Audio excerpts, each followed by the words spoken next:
Section 1.7, Inequalities. So let me first give you some properties of inequalities. And so real numbers satisfy the property called the trichotomy law. And so for every real number A and B, I have that either A is less than B, or A is equal to B, or A is greater than B. We also have transitivity. So for every real number A, every real number B, every real number C, if I have some inequality, say A less than B and B less than C, then A is less than C. So this inequality here can be any of the inequalities. I wrote here less than or equal to, but it could be anything. And so A to B and B less than or equal to C implies A is less than or equal to C. Next, we have the addition property. And so if A and B have some inequality in between them, so let's say A is greater than B, then, so I could have any inequality here. And so I can add the same quantity to both sides of my inequality, and my inequality remains invariant. So in this case, I guess I wrote it as a greater than or equal to. So if A is greater than or equal to B, then for every real number C, A plus C is also greater than or equal to B plus C. So when we were solving equations with equalities in them, we use the additive property of equality and the multiplicative property of equality. Here we have the additive property of inequality and the multiplicative property of inequality. We solve inequalities the same way that we did for equations. So the multiplicative property of inequality says that if A has some some inequality with B, and if C is greater than 0, then A times C is the same inequality with B times C. So if A is less than B and C is greater than 0, then A times C is less than B times C. So you can multiply both sides of your inequality by the same positive constant, and your inequality does not switch. So, or you can divide. So multiply or divide by the same positive constant, and your inequality remains invariant. So in this case, we wrote it as a greater than or equal to. So if A is greater than or equal to B, and if C is greater than 0, then A times C is greater than or equal to B times C. Similarly, you could divide, A over C is greater than or equal to B over C. But if I have some inequality, let's say A is greater than B, and if C is negative, then A times C switches around the inequality. Either multiplying or dividing by a negative number will switch around the inequality. And so in particular, if A is greater than or equal to B, and if C is negative, then A times C is less than or equal to B times C. On page 162, let's do some examples. Problem number 14. Solve each inequality, graph the solution set, and write the answer in interval notation. Do not worry about drawing your graphs exactly to scale. So, first, let's try to solve our inequality. Again, we will solve inequalities in the same manner that we solved equations. So first, let's try to, well, if you needed to simplify both sides of your inequality, you would. Here we don't have to. Next, we try to isolate x on one side of my inequality. And so let's subtract 4 from both sides of my inequality. using the additive property of inequality. Then, using the multiplicative property of inequality, we'll try to solve for x. And so I want to divide both sides of my inequality by negative. When I divide by a negative number, I'm going to have to switch the sign. And so this less than will become greater than. 2 divided by negative 2 is a negative. So this just looks like the following. So let's say this is negative 1 here.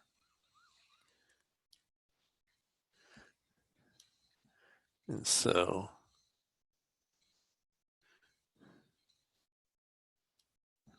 this is greater than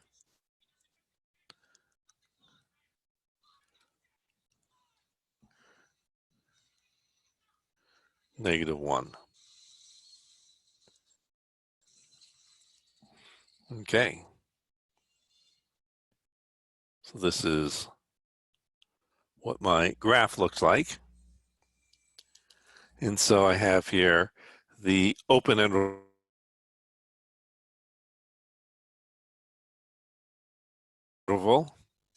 and that's your answer. Okay. Let's try to solve problem number 34. And this is an example of what we call a compound inequality. It will be an inequality, two or more inequalities, joined by a conjunction or disjunction, by a union or an intersection. And so in this case, we're going to be writing it as what's called a three-part inequality. This is an and. So to solve a three-part inequality, let me just try to isolate the variable. So let's subtract 2 from all sides of my inequality.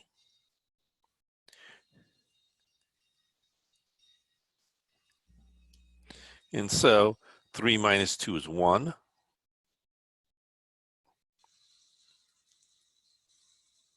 6 minus 2 is 4.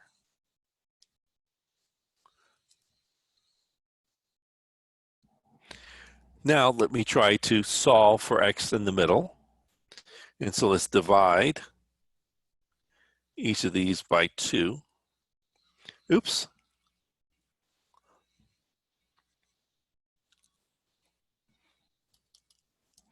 Okay. So let's divide by 2. And so I have that x is less than or equal to 1/2. X is between negative a half, positive half, and 2. And so we have the following graph.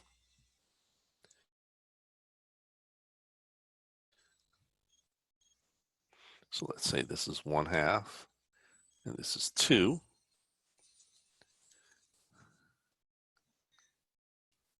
So this is 1/2, this is 2. It includes the 1/2 because there's an equal sign here, but it does not include the 2 since there is no equal here. And so this is the half open closed interval from 1/2 to 2.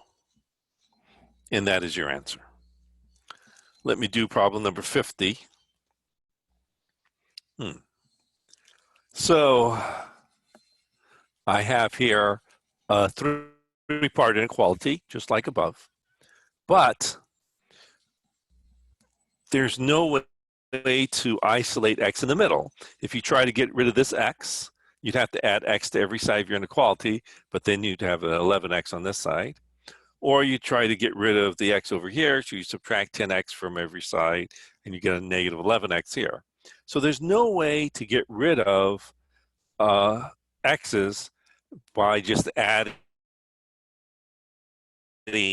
or subtract, the same quantity all sides of my inequality. So I need to rewrite this not in this notation. So I have to write it in not as a three-part inequality, but as a compound inequality. And so this is the same as saying that 2 minus x is less than 3x plus 1, and that 3x plus 1 is less than 10x. So this notation here just says, well, we join these together by just merging these two facts. Okay. So let's try to solve this. So here, I guess there's no nice way to do that. Let's add x to both sides of my inequality. Because if you notice, it's not so to try to deal with negatives in an inequality. And so I have here is less than 4x plus 1. Let's subtract 1 from both sides of my inequality. So by the additive property of inequality, I have 1 is less than 4x. So I've isolated x on one side of my inequality. Divide both sides of my inequality by 4. And so 1/4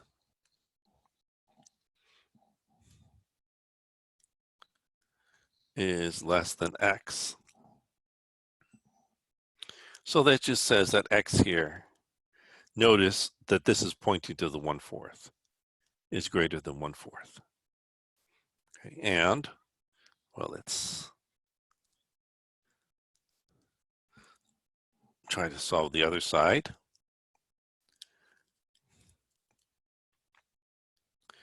So let's subtract 3x from both sides of my inequality.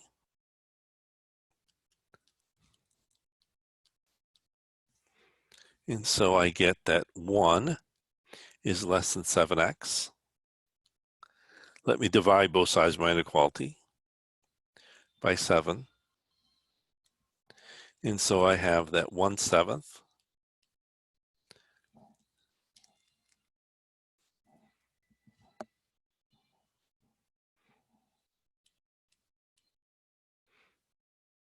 is less than x. So I have here that x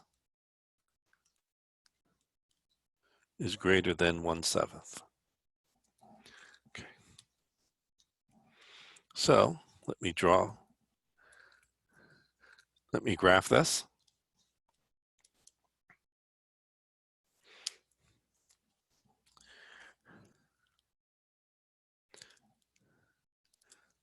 Let's see if I can at least get a little bit more room here. Oh. So this is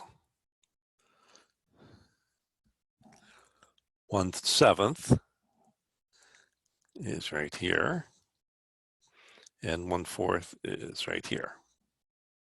Okay, so we want here that x is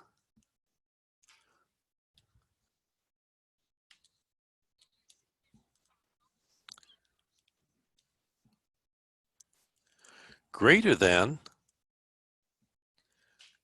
well, I'll just sort of do it this way. I want that this is greater than 1/4 and greater than 1/7. Well, notice that if x is here, it can't also be greater than 1/5. It's anywhere in this region, it can't be greater than 1/4. But if it's over here, well, it's both greater than, and so this is what the solution looks like.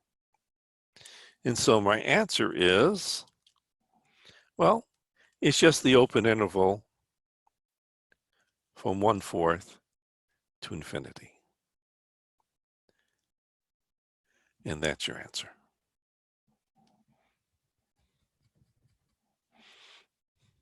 Let me solve problem number 54.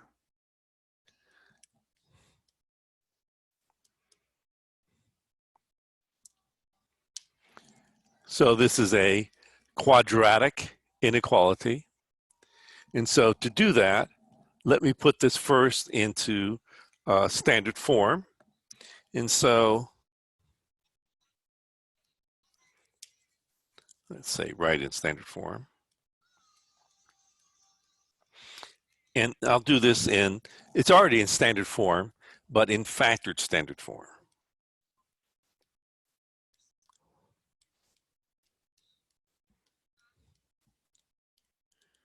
It'll be nicer if I can write it in factored standard form. So let's try that. So let's try to factor this. So this is a monic quadratic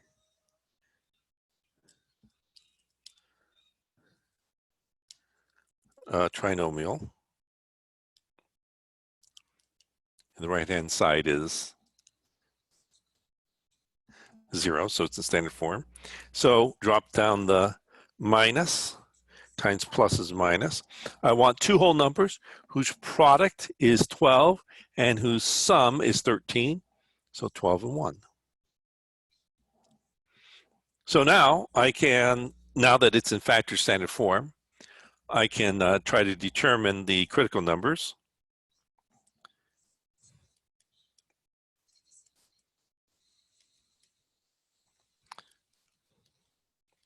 By setting each factor to 0. So let's set each factor to 0 and solve for x. So in this case, I'm going to have two critical numbers, adding 12 to both sides of my equation. X is equal to 12, adding 1 to both sides of my equation. X is equal to 1. So now let's put these on my number line here. So let's move this down a little bit. And so let's put 1 and 12 on my number line. Take a number bigger than 12, let's say 13. So I get a positive times positive is positive. Take a number between 1 and 12, let's say 2. I get a negative times positive is negative. Take a number less than 1, let's say 0. I get a negative times negative, which is positive. We want this to be less than 0. And so, let me do that first. I want it to be less than or equal to 0. So let me fill in both of these critical numbers. Note that the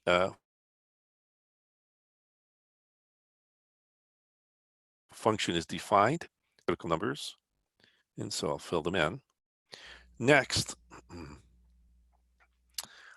since this is less than 0, then, well, less than 0 is negative, so we'll fill in this. And so my answer is the closed interval from 1 to 12.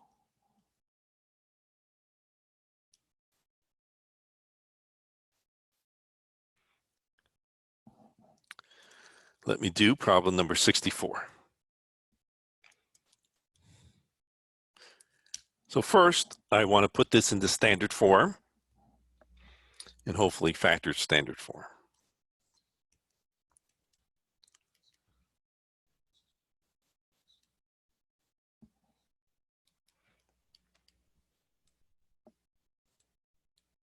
So that's my first step. So by the additive property of inequality, let's subtract 24x, add 16 to both sides of my inequality.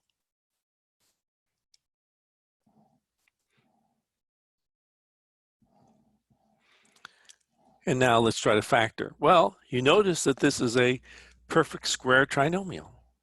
So I can factor this as 3x minus 4 squared. Let me check that this factors correctly. Well, 3x quantity squared is 9x squared. Negative 4 squared is 16. 3x times negative 4 is negative 12x times 2 is negative 24. So yes, it factors correctly. So now I've put this in factored standard form, let me try to determine my critical numbers.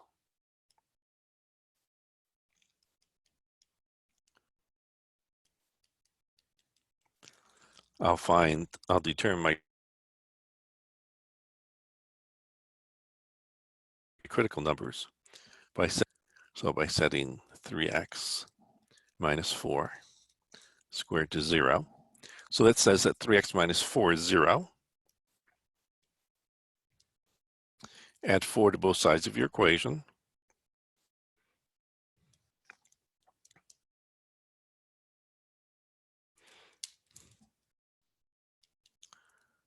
Divide by 3.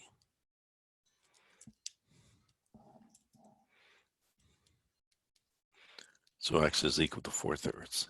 Let's put that critical number on my number line.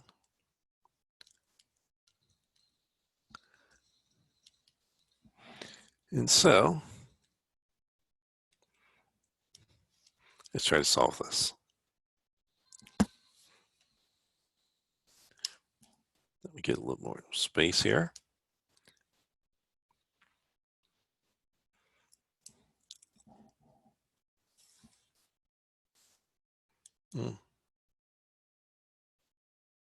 Okay.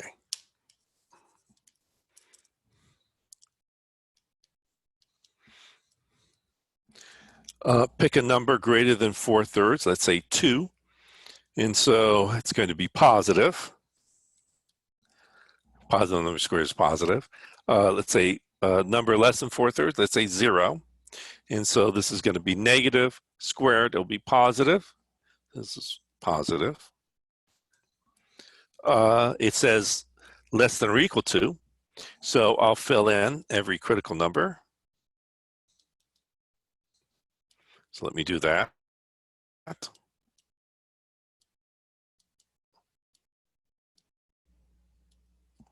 So let me fill in my critical numbers. Okay, good. And then fill in every number that has a negative. Well, these both have pluses.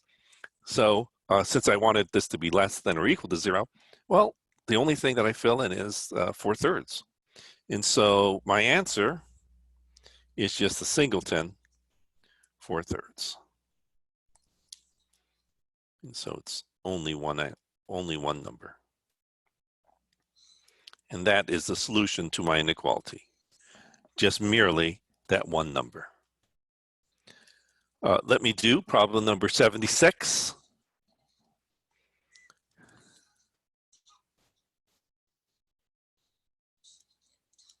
Oh, well, so let me do problem number 76. Okay.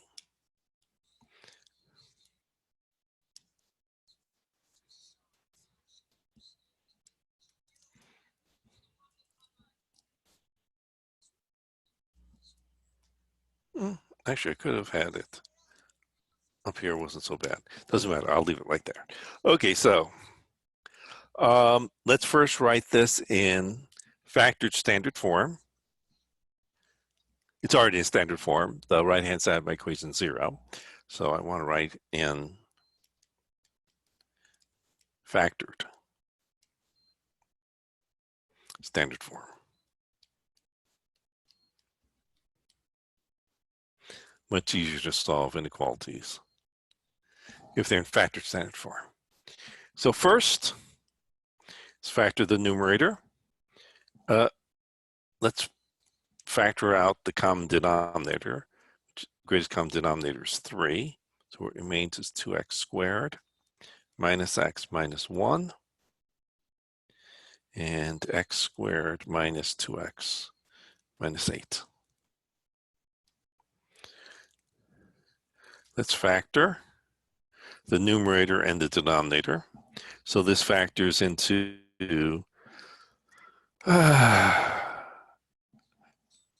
this is a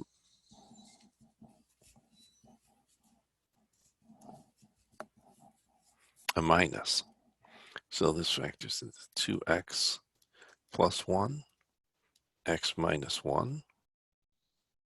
This factors into x minus 4, x plus 2.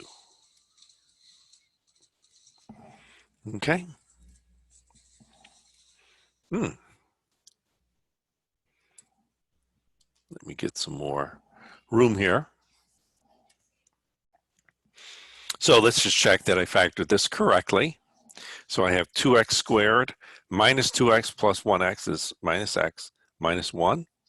And I have x squared plus 2x minus 4x is minus 2x minus 8. So now I've written this in factored standard form. So let's determine my critical numbers.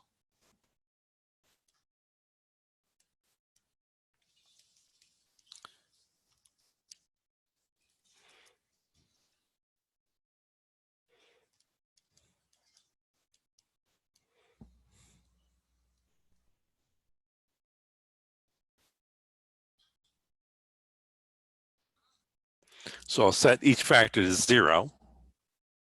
Well, I'll just say that here. So 3 is 0, or 2x plus 1 is 0, or I won't have enough room. 3 equals 0, or 2x plus 1 is 0, or x minus 1 is 0, or x minus 4 is 0, or x plus 2 is 0.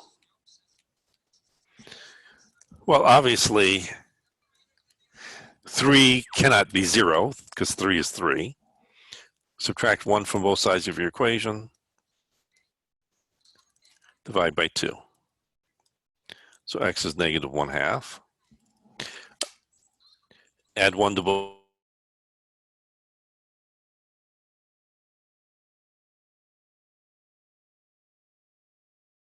sides of your equation.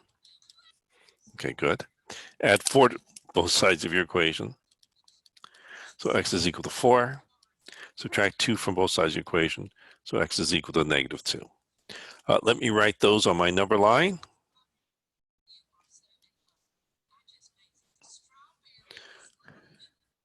Negative 2, negative 1/2.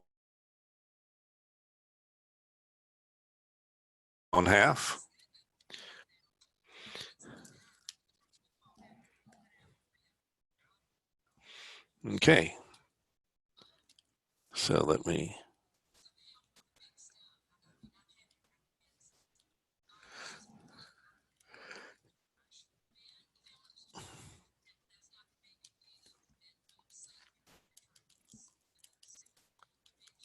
pick a number greater than 4, 5, positive. So positive, positive, positive, positive, positive. So this whole thing is positive.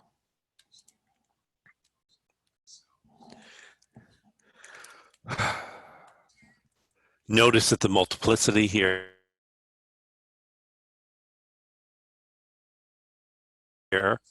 for each of these are odd.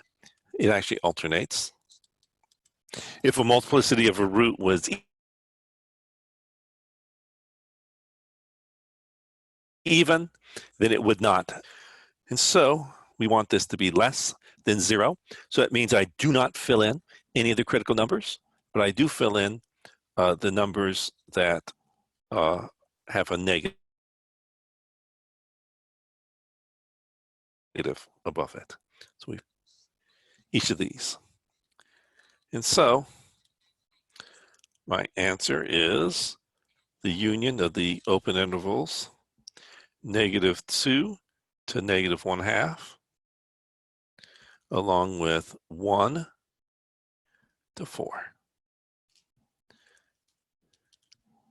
And so this is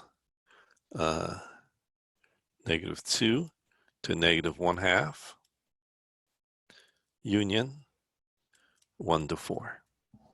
And that is your answer. Let me do problem number 82.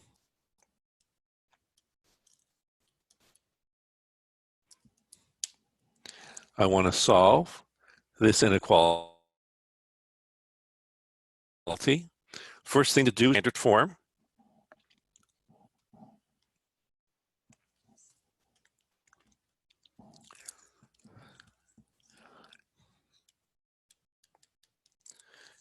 Well, I'll say in factored standard form.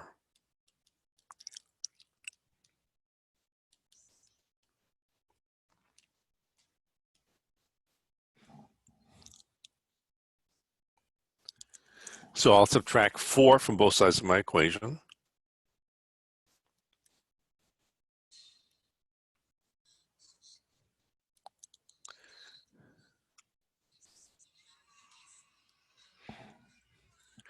So now, to subtract these, I need a common denominator. The common denominator is just x plus 2. So let me multiply and divide by x plus 2. And then let me multiply the negative 4 inside the parentheses. And so I get, well, the common denominator, x plus 2. And then I get a 3 minus 4x minus 8. And I want that to be less than or equal to 0. Combine like terms. So I get a negative 4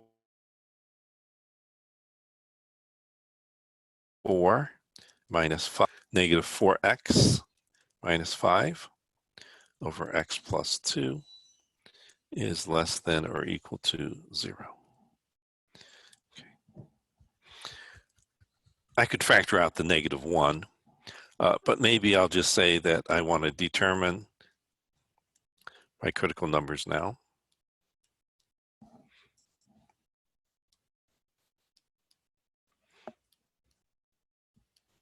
Found by setting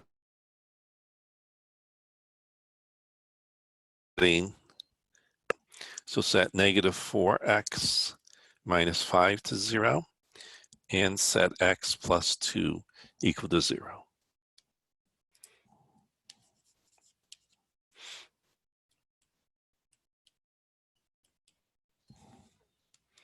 Add 5 to both sides of your equation. Divide by negative 4. Subtract 2 from both sides of your equation. Place these on your number line.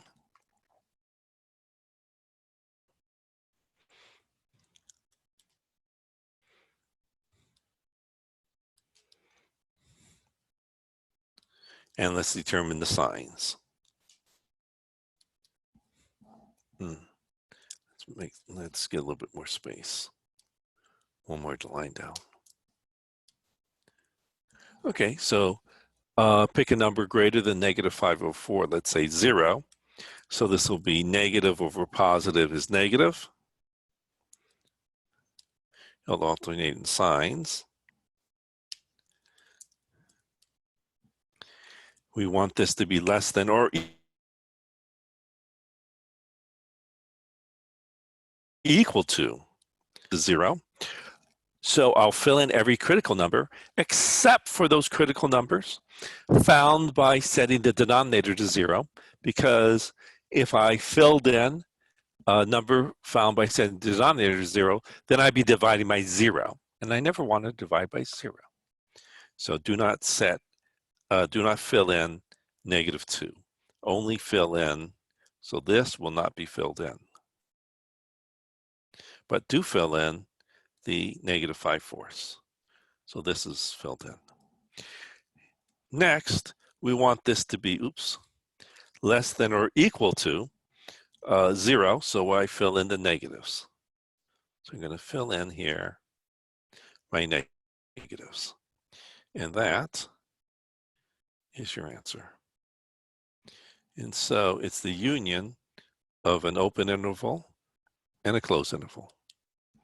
And so this is negative infinity to negative 2, the open interval, negative infinity to negative 2, union, the closed interval, negative 5/4 to infinity. And that is your answer. Okay. Maybe I'll